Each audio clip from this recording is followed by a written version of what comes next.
ආයිබෝන් අදත් ඔයගොල්ලෝ සාදරයෙන් පිළිගන්නවා travel chef YouTube channel එකේ destination cooking එක. අද මම ඉන්නේ ටස්මේනියාවේ. මේ ටස්මේනියාවේ ලොන්චෙස්ටර් වල. ඉතින් මේ ප්‍රදේශය ඉතාමත් මනරම් ලස්සනම ප්‍රදේශයක් තමයි මේ යමට වගේ මේ පිටිපස්සෙන් තියෙන්නේ. මේක ලස්සන මේ වැවක් එක තියෙන්නේ මේ ප්‍රදේශයේ. ඉතින් අද කාලෙකුරේ නම් පොඩ්ඩක් එච්චරම හොඳ නැහැ. නමුත් අද මම මේ ඉතාමත්ම ලේසියෙන් හදාගන්න පුළුවන් මේ ටස්මේනියා ප්‍රදේශයේම ආවිනිකුණු ටස්මේනියන් සැමන් එක ස්මෝක් සැමන් එකකින් අද මම ඔයගලන්ට ඉතාමත් කෙටි ශනිකව හදාගන්න පුළුවන් සලාඩ් එකක් තමයි අද හදන්නේ. ඉතින් අපි බලමු මේක කොහොමද හදන්නේ කියලා. ඉතින් මම මේක පාවිච්චි කරන මේ ටස්මේනියන් සැමන් එක. ඉතින් මේක ස්මෝක් සැමන් එකක්. ඉතින් මේක ඉතාමත් මේක ස්මෝක් කරලා තියෙන. ඉතින් අපිට මේක ලීසින් හදාගෙන කන්න පුළුවන්. ඉතින් අද මේක මම පාවිච්චි කරනවා.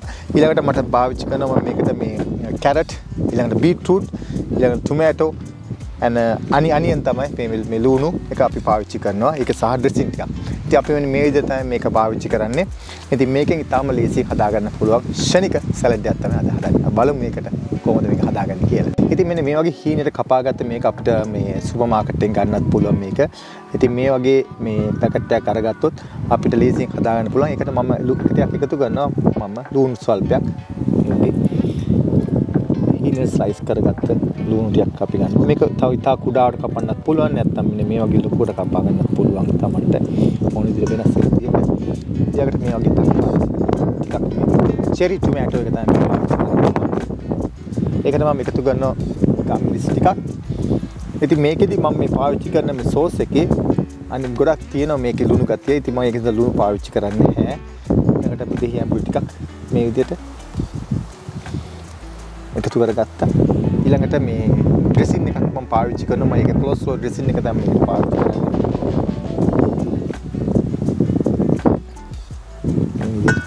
දාලා අපි මේක හොඳට කලවම් කරගන්න ඕන. මේ කවලම් මෙන්න. ගම්මිරිස් ටිකක් වැඩිපුර දාන්න පුළුවන් මේකට. ඒ දාලා ඊට පස්සේ මේක මේ විදිහට අපි කලවම් කරලා ගන්නවා. ඉතින් මේ සලාඩ් එකක් ඉතාමත් හරි සිම්පල් වෙන්න ඕන. ඊළඟට මේ ගුණ වෙන්න ඕන. ඊළඟට පොඩි රසකුත් තියෙන්න ඕනේ. ඉතින් මේ විදිහට තමයි මේ කවලම් කරගන්නේ. ඊට පස්සෙ මේ වගේ වන් ගාර්නිෂ් එකක් හදාගෙන තියෙනවා. ඊට පස්සේ මම මේ විදිහට මේකට මේ එකතු කරගන්නවා.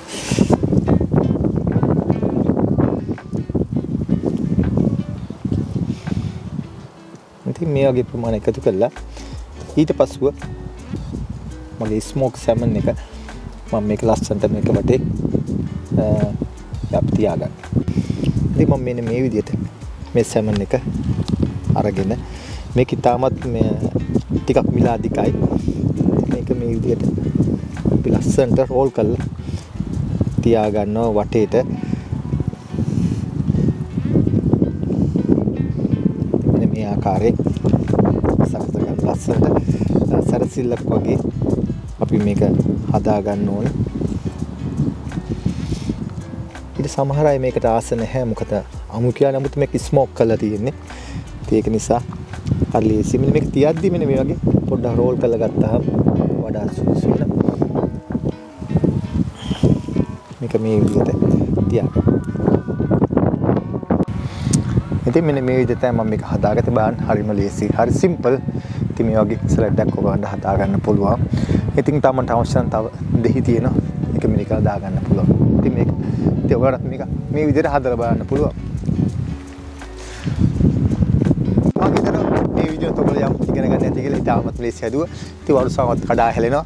ඉතින් ඒත් එක්කම මේ ඔයගොල්ලෝ හරි සිම්පල් මෙන්න මේ වගේ ස්මෝක් සැමන් එකෙන් හදාගත්ත මෙන්න මේ වගේ සලාඩ් එකක් ඔයගොල්ලන්ට හදාගන්න පුළුවන්.